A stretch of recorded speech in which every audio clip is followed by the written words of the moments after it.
Welcome back, everybody, to another episode of A Cast to the Past. Today, we got something special for you. Absolutely. Live and in person, it's... Me? Oh, I'm Josh. And me, I'm Tom. Oh my gosh. Wow, it's so weird that we're actually in one place together. Right? For real. Oh, yeah, we braved the apocalypse of the end of America to come and do an in-person episode because we may not ever have a chance again with all these people bringing the second wave on, am I right? we don't know. So, no, don't touch me. No. Today's topic episode is, does a perfect game exist? And if so, what is it? Yes. So in exploring this very subjective question, we're going to be approaching it like so. We're going to talk about our standards for gaming perfection, you know, what we hold the game up to say, oh, that's perfect. We're going to talk about the history of what's considered like a perfect game, you know, the critically acclaimed all-timers. And then finally, we're going to each throw out 3 games that we think meet this very high bar. Right. So what we're going to do first, and we're going to have Tom, if you want to take it away, tell me how you came up with a game that's perfect. What is your criteria that you look at from a gaming perspective to make it perfect? And a perfect game does not mean it needs to be 10 out of 10, 5 out of 5, 100%, anything like that. Oh, yeah. It's everything that hits your personal criteria. Of course, because this is a very personal topic, and you're probably going to disagree with some things, but hey, that's great. Tell us what you think in the comments afterwards. A lot of stuff. Yeah. I disagree with you like all the time. No. Yeah, exactly. We hate each other. That's why it works so well. I know. But, so, I got four criteria that I kind of hold the game to. Okay. The first is the design of, specifically, you know, its mechanics. Is this a game that, whatever its gimmick is, does it do the gimmick well?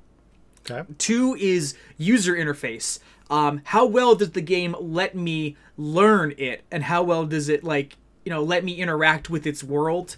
You know, is it a nice, clean, polished game with no HUD and that's done on purpose? Or if it's, you know, very like a menu-driven game, how easy is it for me to navigate said interface? Yeah. 3 is story. Now, like, I don't mean like a game has to have like the most complex, over-the-top story in the world. Simple stories are great too. But if a game is complex, is all that work for something? And then finally, pacing. You know, is the game the length it needs to be? Is it overstuffed with crap to pad it out, or is it shorter than it should be? Is replayability there, and if so, is that a good thing? You know, these are all factors of pacing for me. So that's my four goals. Okay. What about you, Josh? What are your standards? So gameplay, absolutely. Does it play well? Is it something that you can constantly go back to, or do you not even need to go back to it? You know what I mean? There's games that you can experience one time and be completely satisfied with your outcome to it, that you don't need to go back to it. Like, it's so perfect, why ruin it? Sure. Music in a game, does it slap? And the answer is yes for all my titles. The music for games really are a standout. When you are playing through the game, like, does it, you know, immerse you more? Like, into that world. And a good example of that is like Breath of the Wild. There's not much music in that game, but when it hits, you are so like prepared for whatever's going to come. Breath of the Wild, the best thing is when you're walking up the Hyrule Castle towards the end of the game, and the original themes and stuff like that. It's such a slow build, but as you're going, you're like, I'm going to complete this journey. And like, that's one of those things that sends goosebumps up your body, because like, it's so epic and so impactful. And then the last one is just like the mainstay appeal. Like, how does this game, like, has it aged well? You know, is it something that you can go back to and is timeless, pretty much is the best way to look at it. Okay. So gameplay, music, and is it timeless enough to be able to have such a story impact that you can tell your friends about it and get them to go into it? Because you don't want to say like, hey, you should play this Carmen Sandiego game from the 80s and then only be stuck with knowledge from up into the 80s. Like, it's not something. What did President Reagan say about this? Exactly. And some Gen Z kids like, who's Reagan? So, all right. You mean Ronald Reagan, the actor? You mean Ronald McDonald? I know what you're doing though. All right.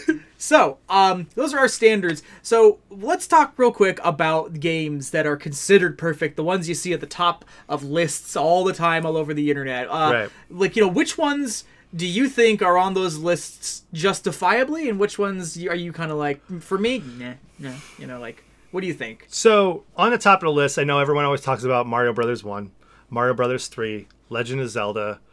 The Nintendos are usually all over these lists. Yeah, they really are. And there's a quality that's behind all of them. Oh, absolutely. You can dig deeper into World of Warcraft. You know, people talk about Pong as well. Doom is one that shows up on a lot of people's lists. Fallout 3 is another one that shows up. Final Fantasy 7. Yeah, so, I mean, right, these are the big names that we, and I think a lot of the people know. You know, and just floating through some of those, it's like, there's games on there, and it's like, I get it. Like, Pong's there because it's probably the first burst into mainstream game. Right. And again, simple design and simple user interface for like from me. Like that, anyone can jump into that. It's basic. It's air hockey, you know. And then Mario Brothers. Look, like I'm sure, like as game design education has been growing, that's probably one of the first like courses anyone teaches you, because everything about that first level is built into teaching you how to play the game. There's a block there, and it's for the user to go, oh, what happens if I jump under that block? And then the rest of the course is laid out like that. Right. Are there any, you know, just things like that? I was going to ask you, are there any games from these big timer lists that like you see on there and you're like that? Like, that kind of like make me like cringe. No, I mean, they all really do have a particular, like, reason for being there. Sure. There's some games that are like, I don't know if you would really go that route to it. Like, you know, just to be frank, we're looking at some notes that we took from, like, lists that we were scouring. Yeah. We're looking at them right now. Like, so, like, all right, we both noted Star Fox from the Super Nintendo is on here. Yeah. Look, you can't play that game today without your eyes bleeding. Right. So at the time, it was revolutionary, you know, for what that console could do. But it's one of those things, yes, it looked great back then, but now it's just a mesh of polygons together. And that's a problem with the PS1 in general. It's just a blended mess of polygons everywhere, and it was ugly. And another one that makes it on the list, and I'm going to probably get a lot of hate for this, GoldenEye is on this list. I have fond memories of GoldenEye. Exactly. Impactful for its time. Exactly. Has it aged well? No. On its original console? No. Exactly. Like, you could play great mouse and keyboard versions of GoldenEye, but, you know, it's rough. Yeah, it's very rough around the edges. Let's go down a little further, talk about some like 2000s options. Yeah, so we go into the 2000s. There's a bunch of games on here that I don't think really should be on the list. I don't think like Beyond Good and Evil is. I think that's just a really weird... I don't understand people's like hook for that game. Sure. Kingdom Hearts was on a bunch of them, and like I like that franchise. It's got a fond place in my past. I love the creativity behind it, but like specifically the first Kingdom Hearts has a very clunky combat system, some stilted voice acting, and weird linear level design. I wouldn't consider that perfection, you know, but I get why it's beloved, but like the first one, no. So my thing is the Kingdom Hearts games shouldn't. The only reason the Kingdom Hearts games are as popular as they are is because Disney. Those games would fail hardcore if Disney wasn't included with those games. Of course, because then the appeal isn't there. Yeah, exactly. Yeah. But looking, Wii Sports, I understand why that's on the list. Guitar Hero, I understand that. Psychonauts, not really sure why that's on the list. Like when you compare it to all these other games, like it's just not a standout one really for me. I think something we also have to acknowledge, Josh, is that we're also looking at, like, in collecting these titles from lists, a critical acclaim upon initial release, you know, also played into why these games have their reputations. And like you said, timelessness. You know, a game could have been lauded when it came out, like GoldenEye, but now it's 2020. Did it hold up to time? All people do is, I remember playing it with my friends. You remember it. Yeah, and that's good. But you still don't. Right. Like... There's a difference between remembering GoldenEye and going back and playing the original Metal Gear Solid. And hey, look, I'm guilty of this. I have nostalgia goggles for several things, you know, but as we've tried to, like, you know, through this podcast become a little bit more, like, open-minded gaming historians, we gotta acknowledge this stuff, you know. Yeah, and one thing I really do like seeing with the list here is, as we progress through the years, more and more indie titles made it onto the list. Absolutely. You know, Braid, Journey. Limbo. Spelunking's on there. Inside's on there. There's a lot of other there's a lot of games. Little mom and pop game called Overwatch. Indie Titan. Yeah, I mean Witcher 3. I've never even heard of the first 2 games. Yeah, just completely overlooked that game. Yeah, Super Meat Boy's on the list. Yep, and deservedly so. Deservedly so. And the funny thing is, a lot of these games we've talked about in the past. So now what we'll do is we're going to dive in a little bit to our picks for what we consider perfect games. Absolutely. And why we consider them the perfect game. So Josh, I think as you're hosting me in your home, wow, yeah. I'd love for you to share a game with me first. So kick us off. I will kick off with something that we've talked about in the past, and actually I think 2 of the 3 of my games we've talked about in the past already. So I will start with one of my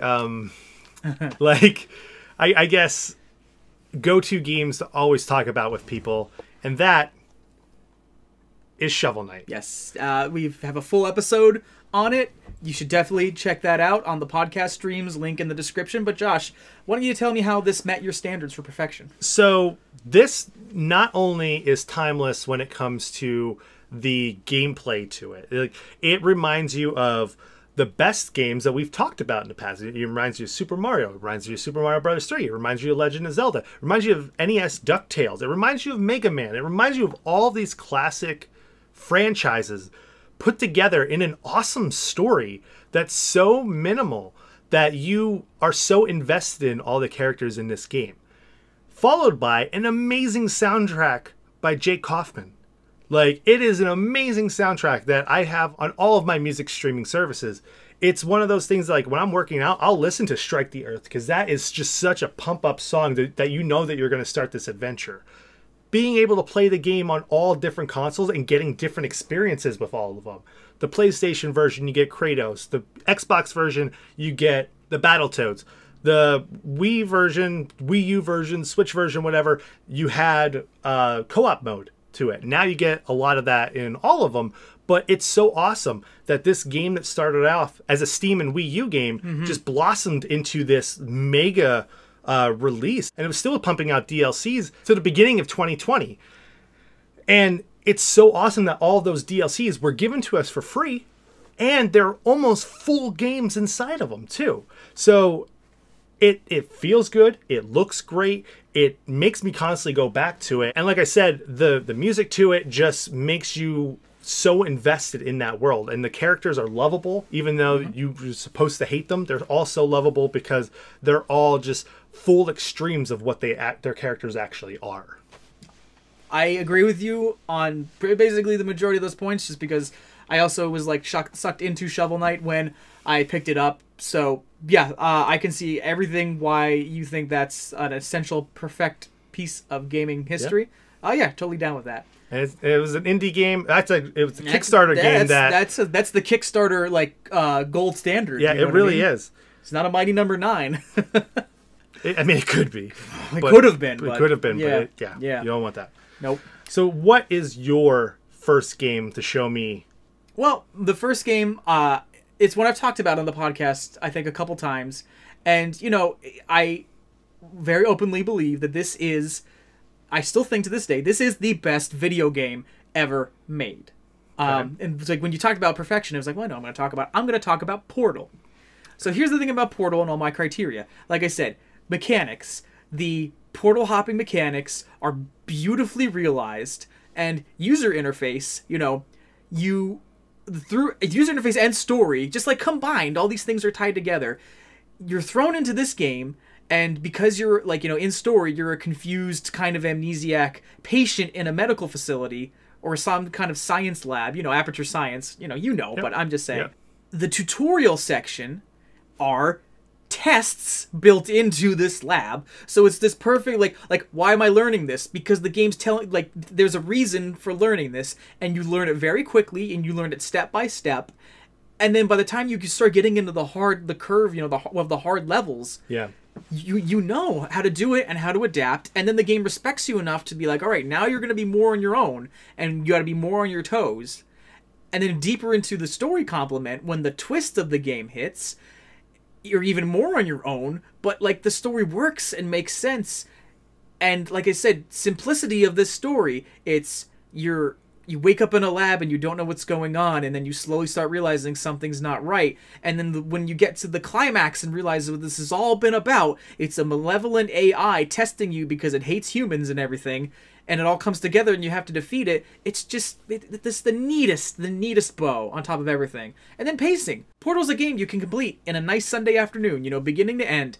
And then replayability, it's totally on you to, like, if you want to go back and try to, like, do things a little faster. There was a free expansion release called Portal Still Alive, where it's just, like, kind of time trial versions of new lab rooms, so they give you options to kind of play around outside of the boundaries of the story. So, yeah, Portal is just, like, the perfect package in terms of gaming.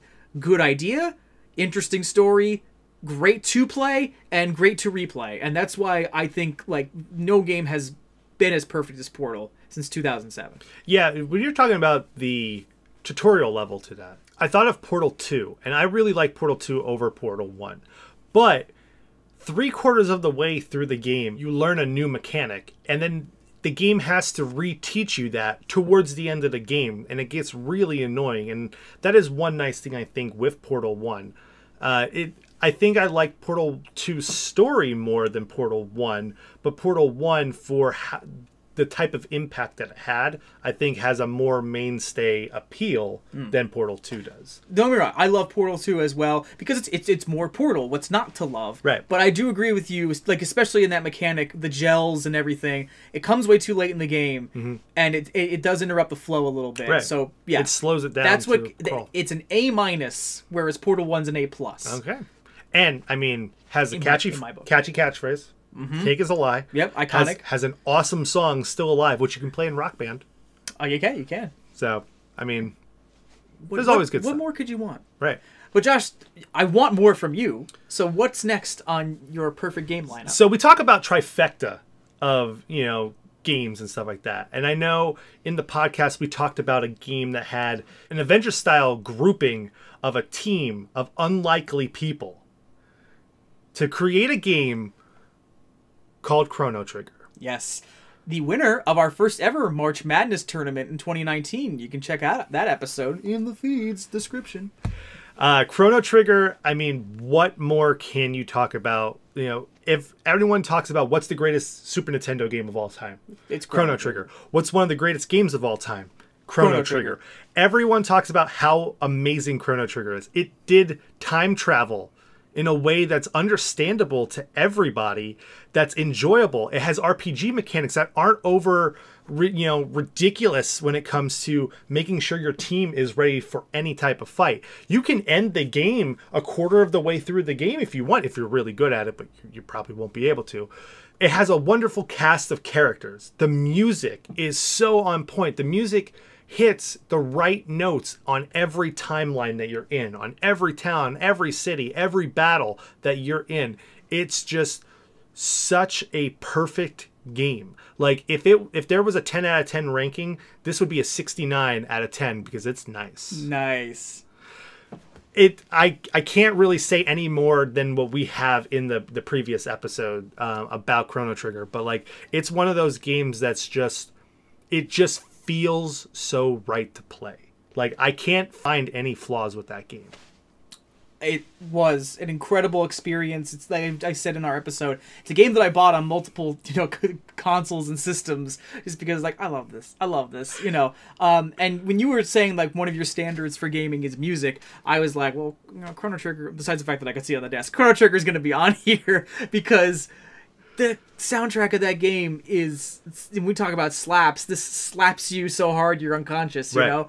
It's sublime. But yeah, wonderful cast of characters, great story, paced really well too, like this, I love it because it's an episodic kind of story where, like, you complete little arcs every time you travel through time, and they feel like you're binge watching something, but you're not binge watching. You're an active participant in this adventure. That is the best way to describe Chrono Trigger too. Is picture each era that you go to, or each thing, as its own, like, episode, or as its own season of a TV show or something like that. It is so well paced that it does feel like you're watching a movie or watching a TV series over the course of time. And this came out in 1995 when you had games like Yoshi's Island and Warcraft 2 come out. Like this game that was just, you know, a small mom and pop's, you know, company named Square Enix just dropping this on the store shelf. And it's just perfect. It is. It is perfect. It's pretty dang good. It's pretty dang good. So the next game that I also think is pretty dang good is 2007's BioShock. Oh. Yes. The underwater dystopian Ayn Rand rebuttal. You know, this, in terms of my standards, we got to start, you know, with story. This isn't just a really well thought out sci-fi tale about, you know, political and personal corruption and warning about the dangers of experimenting with things beyond man's reach. It's also a brilliant meta commentary on the user game experience, you know, like how we as users are trained to be kind of active and passive in the gameplay experience. Right. And when the famous twist in the middle of this game, the would you kindly, spoilers for a 13-year-old game, but when you find out that like the main character had a trigger word that was making him do everything he was doing, i.e. you, the gamer, were like being given an objective and going to do it. It's just this beautiful commentary about how games guide you through their stories. And as a gameplay, you know, it's a first-person shooter, but it's experimenting with, like, you know, giving you superpowers and things like that through, you know, the atom that you inject into your arm. And very well, like, you know, implemented and introduced. You get the lightning atom, and you're instantly put into areas with water, and you kind of are like, you know, water conducts electricity, so you get to experiment with frying, you know, some baddies alive, and then that builds up to the boss, where you fight him in a doctor's office that has a leak. So you're just like, wait for him to get in a puddle, and boom. So like, and that's throughout the game. Pacing-wise, there's not a moment wasted, in my opinion. User interface, everything's really well laid out. Puzzles and menus you have to navigate are fairly easy to get through, in my opinion, without too much hassle. And yeah, it's just a story that's carried very well by the design of its narrative and its world, and how it lets you explore them. So that's a perfect game in my book. So you say this is considered a perfect game. Do you think it's better than Infinite, though? Infinite does bigger things with its narrative, but Infinite suffers from how its world is designed, in my opinion. BioShock, the OG, is great in that it takes place within these very narrow and confined undersea dome worlds. There's more of a horror aspect to this. So the combat is like panicky and frantic because you could get locked in a corner at any time. Okay. Infinite, because it's in big open areas, like the combat's really uneven because like you could get so far across like an arena from an opponent that like they can like disengage, or you can pick them off too easily. So Infinite suffers in its combat. Okay. Yeah. Yeah. I do really like the first BioShock. I bounce back and forth between which one's better. Is it Infinite? Is it the first one? Well, you know what? It's not. We know it's definitely not 2. It's not 2.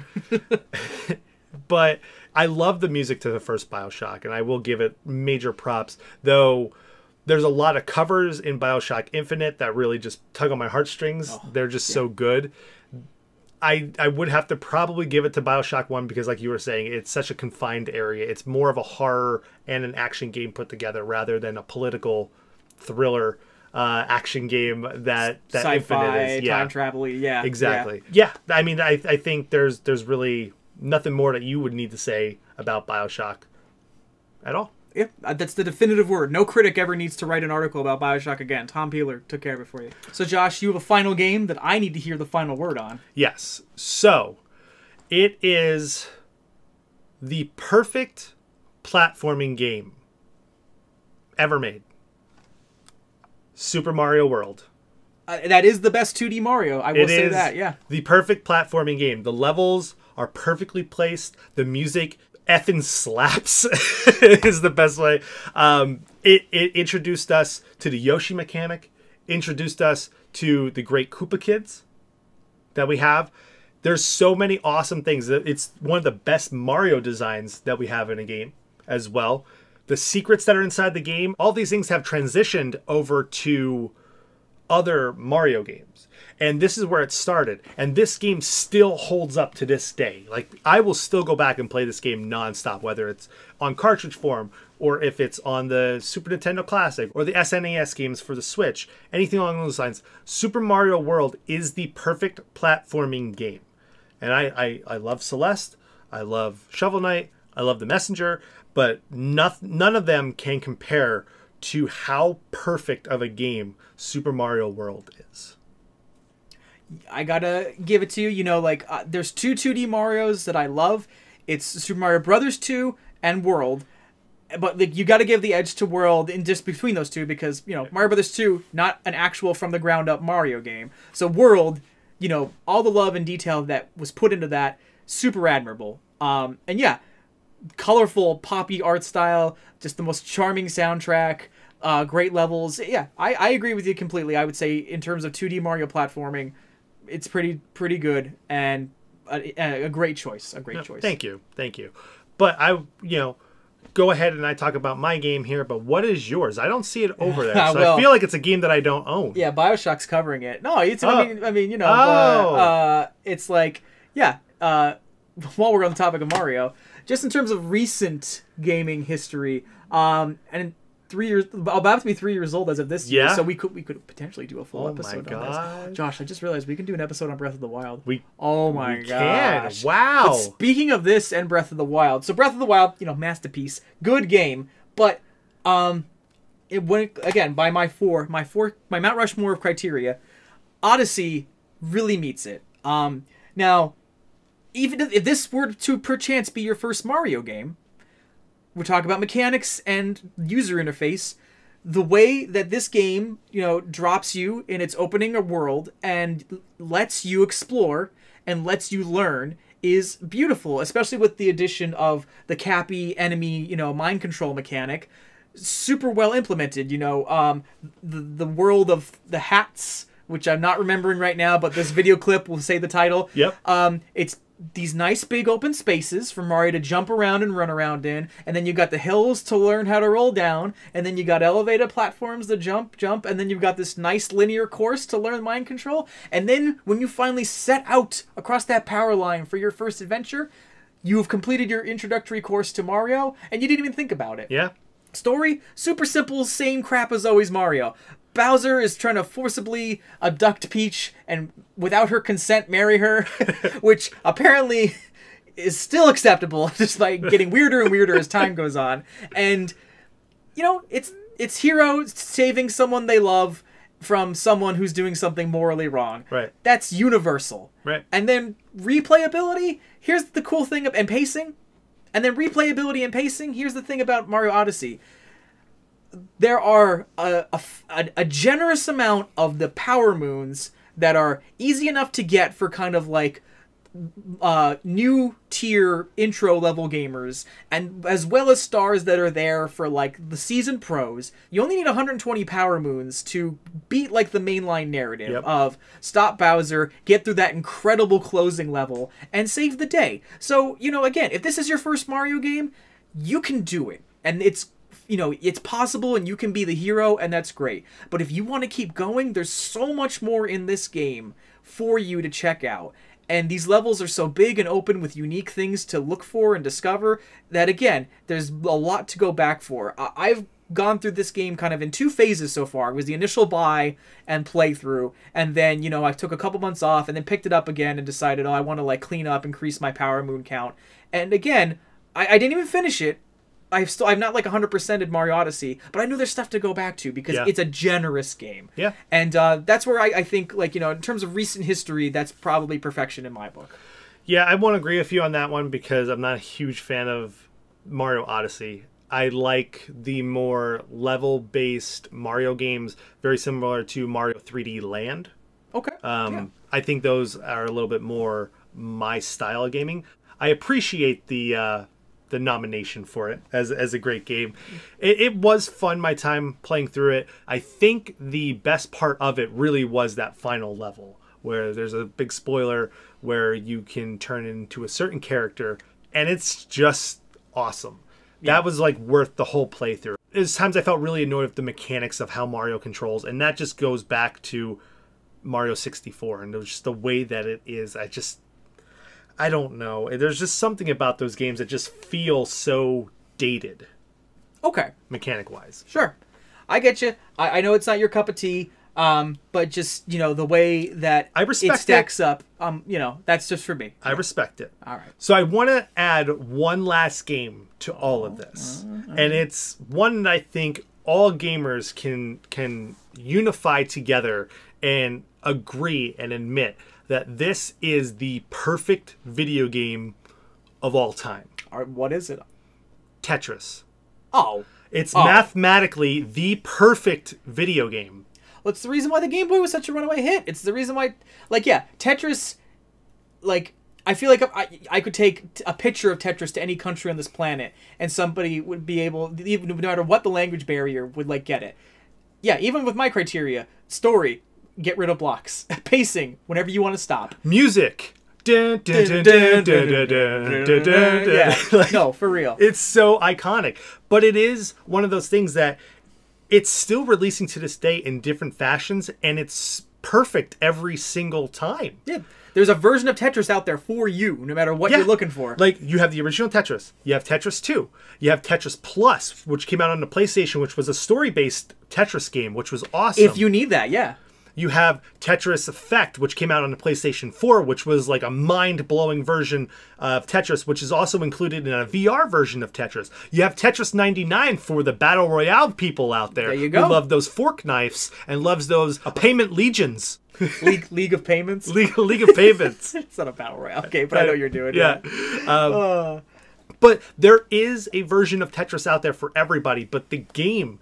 The amount of blocks, the amount of different pieces in it, the game is mathematically perfect. There's nothing wrong with that game.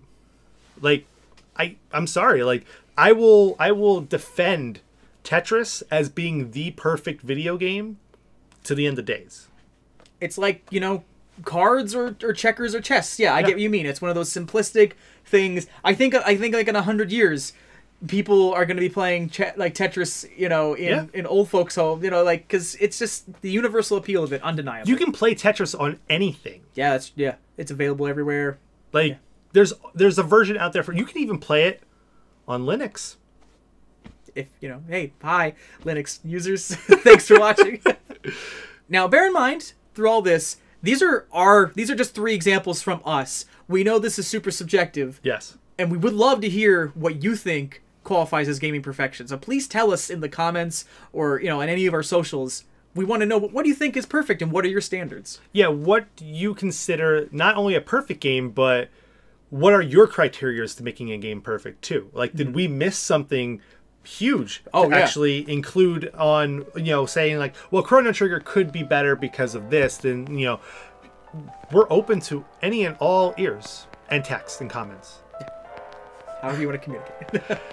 But until next time, this has been Josh and Tom, and we'll see you in the future.